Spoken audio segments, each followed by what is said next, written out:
नमस्कार दोस्तों, शिव पुराण में आपका बहुत बहुत स्वागत है। आज हम लोग पढ़ने वाले हैं शिव पुराण की विद्वेश्वर संहिता का 9वां अध्याय, लिंग पूजन का महत्व। तो चलिए शुरू करते हैं। नंदिकेश्वर कहते हैं, ब्रह्मा और विष्णु भगवान शिव को प्रणाम कर चुपचाप उनके दाएं बाएं भाग में खड़े हो गए। उन्होंने पूजनीय महादेव जी को श्रेष्ठ आसन पर बैठाकर पवित्र वस्तुओं से उनका पूजन किया। दीर्घ काल तक यानी लंबे समय तक स्थिर रहने वाली वस्तुओं को पुष्प वस्तु तथा अल्प काल तक यानी बहुत कम समय तक टिकने वाली वस्तुओं को प्राकृत वस्तु कहते हैं। हार, नुपुर, कियोर, किरीट, मणिमय कुंडल, यज्ञोपवीत, उत्तरीय वस्त्र, पुष्पमाला, रेशमी वस्त्र, हार, मुद्रिका, पुष्प, तांबुल और कपूर, चंदन एवं अगरू का अनुलेप, धूप, दीप, श्वेत छत्र, व्यंजन, ध्वजा, चंवर तथा अनेक दिव्य उपहारों द्वारा जिनका वैभव वाणी और मन की पहुँच से परे था, जो केवल परमात्मा के योग्य थे, उनसे ब्रह्मा और विष्णु ने अपने स्वामी महेश्वर का पूजन किया। और इस तरह ब्रह्मदेव और विष्णु जी ने स्वामी महेश्वर यानी भगवान शिव की पूजा की। इससे प्रसन्न होकर भगवान शिव ने दोनों देवताओं से मुस्कुराकर कहा, पुत्रों, आज तुम्हारे द्वारा की गई पूजा से मैं बहुत प्रसन्न हूँ, यानी बहुत ज़्यादा खुश हूँ। इसी कारण यह दिन परम पवित्र और महान होगा। यह तिथि शिवरात्रि के नाम से प्रसिद्ध होंगी और मुझे परम प्रिय होंगी। इस दिन जो मनुष्य मेरे लिंग अर्थात निराकार रूप की या मेरी मूर्ति अर्थात साकार रूप की दिन रात निराहार रहकर अपनी शक्ति के अनुसार निश्चल भाव से यथोचित पूजा करेगा, वह मेरा परम प्रिय भक्त होगा, यानी मेरा बहुत प्यारा भक्त होगा। पूरे वर्ष भर निरंतर मेरी पूजा करने पर जो फल मिलता है, वह फल शिवरात्रि को मेरा पूजन करके मनुष्य सत्काल प्राप्त कर लेता है। जैसे पूर्ण चंद्रमा का उदय समुद्र की वृद्धि का अवसर है, उसी प्रकार शिवरात्रि की तिथि मेरे धर्म की वृद्धि का समय है। इस तिथि को यानी इस समय को मेरी स्थापना का मंगलमय उत्सव होना चाहिए। मैं मार्गशीर्ष मास में आर्द्रा नक्षत्र से युक्त पूर्णमासी या प्रतिपदा को ज्योतिर्मय स्तंभ के रूप में प्रकट हुआ था। इस दिन जो भी मनुष्य पार्वती सहित मेरा दर्शन करता है अथवा मेरी मूर्ति या लिंग की झांकी निकालता है, वह मेरे लिए कार्तिकेय से भी अधिक प्रिय है। भगवान शिव कहते हैं, शिवरात्रि के दिन जो भी भक्त मेरी मूर्ति या लिंग की झांकी निकालता है, पूजा करता है, वह मेरे लिए जो उनके बड़े पुत्र है कार्तिकेय, वह उनसे भी प्रिय होगा। इस शुभ दिन मेरे दर्शन मात्र से पूरा फल प्राप्त होता है। यदि पूरे साल कोई पूजा ना भी करे, लेकिन वो सिर्फ शिवरात्रि के दिन पूजा करे, मेरे दर्शन करे, तो दर्शन मात्र से ही मेरा फल प्राप्त होता है। यदि दर्शन के साथ मेरा पूजन भी किया जाए तो इतना अधिक फल प्राप्त होता है कि वाणी द्वारा उसका वर्णन नहीं किया जा सकता। यानी भगवान शिव कहते हैं, यदि शिवरात्रि के दिन मेरे दर्शन के साथ साथ पूजन भी किया जाए तो इतना फल प्राप्त होता है कि उसको मुंह से बताया भी नहीं जा सकता, वाणी के द्वारा उसका वर्णन भी नहीं किया जा सकता। लिंग रूप में प्रकट होकर मैं बहुत बड़ा हो गया था, अतः लिंग के कारण यह भूतल लिंग स्थान के नाम से भी प्रसिद्ध हुआ।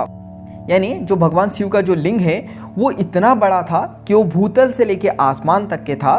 जब ब्रह्मा जी और विष्णु जी का युद्ध हो रहा था, तो पिछले अध्यायों में हम लोगों ने बात की है, जब ब्रह्मा जी और विष्णु जी का युद्ध हो रहा था तब शिव जी जो है एक लिंग के रूप में वहाँ पे खड़े हो गए थे और वो भूतकाल यानी भूतल यानी जमीन के नीचे से लेके आसमान तक के था।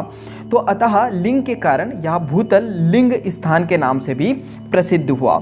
जगत के लोग इसका दर्शन और पूजन कर सके, इसके लिए यह अनादि और अनंत ज्योति स्तंभ अथवा ज्योतिर्मय लिंग अत्यंत छोटा हो जाएगा। यानी लोग पूजा कर सके और पूरा जगत इसके दर्शन कर सके, इसके लिए अनादि और अनंत ज्योति स्तंभ यानी जो बहुत बड़ा स्तंभ था वो ज्योतिर्मय लिंग छोटा हो जाएगा, अत्यंत छोटा हो जाएगा। यानी बहुत छोटा हो जाएगा ताकि सभी लोग, पूरा जगत इसका दर्शन कर सके। यह लिंग सब प्रकार के भोग सुलभ कराने वाला तथा लोभ और मोक्ष का एकमात्र साधन है। इसका दर्शन, स्पर्श और ध्यान प्राणियों को जन्म और मृत्यु के कष्ट से छुड़ाने वाला है। यानी जो भी व्यक्ति शिवलिंग की पूजा करेगा वह मोक्ष का एक साधन हो जाएगा। वो दर्शन, स्पर्श और ध्यान प्राणियों को जन्म और मृत्यु के कष्ट से छुड़ाने वाला है। शिवलिंग के यहाँ प्रकट होने के कारण यह स्थान अरुणाचल नाम से प्रसिद्ध होगा तथा यहाँ बड़े बड़े तीर्थ प्रकट होंगे।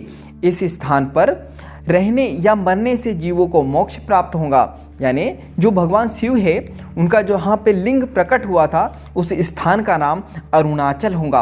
अरुणाचल नाम से वह जगह प्रसिद्ध होंगी और बड़े बड़े तीर्थ वहाँ पे प्रकट होंगे।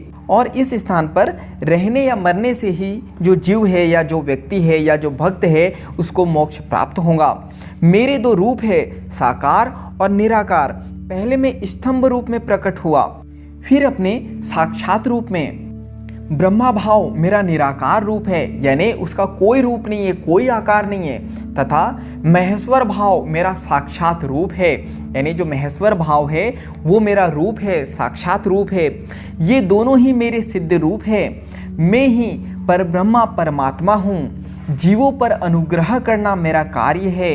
मैं जगत की वृद्धि करने वाला होने के कारण ब्रह्म कहलाता हूँ। सर्वत्र यानी हमेशा स्थित होने के कारण मैं ही सबकी आत्मा हूँ।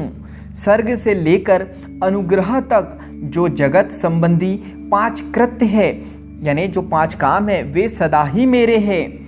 मेरे ब्रह्म रूपता का बोध कराने के लिए पहले लिंग प्रकट हुआ, यानी मेरे जो काम है, मेरा जो रूप है उसका बोध कराने के लिए, उसे लोगों को बताने के लिए पहले मेरा लिंग प्रकट हुआ। फिर अज्ञात, जिसके बारे में किसी को नहीं पता है, ईश्वर तत्व का साक्षात्कार कराने के लिए मैं जगदीश्वर रूप में प्रकट हो गया। मेरा सकल रूप यानी देखने वाला रूप, मेरा सकल रूप मेरे ईसत्व का और निष्फल रूप मेरे ब्रह्म स्वरूप का बोध कराता है, यानी उसके बारे में बताता है।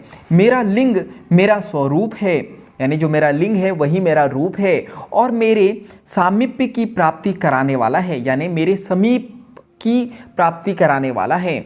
मेरे लिंग की स्थापना करने वाले मेरे उपासक, जो मेरी समानता की प्राप्ति हो जाती है, यानी जो भी भक्त मेरे लिंग की स्थापना करता है, करने वाला होता है, मेरे उपासकों को मेरी समानता की प्राप्ति हो जाती है। यानी जो भी भक्त लिंग की स्थापना करता है उसको मेरी समानता प्राप्त हो जाती है तथा मेरे साथ एकत्व का अनुभव करता हुआ संसार सागर से मुक्त हो जाता है।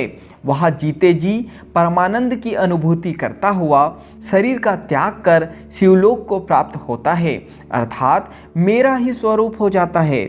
मूर्ति की स्थापना लिंग की अपेक्षा गौण है। यह उन भक्तों के लिए है जो शिव तत्व के अनुशीलन में सक्षम नहीं है, यानी ये उन लोगों के लिए है जो शिव तत्व यानी शिव जी के जो तत्व है उसके अनुशीलन में सक्षम नहीं है। तो यहाँ पे शिव पुराण की विद्वेश्वर संहिता का 9वां अध्याय समाप्त होता है। आज के लिए इतना ही। धन्यवाद।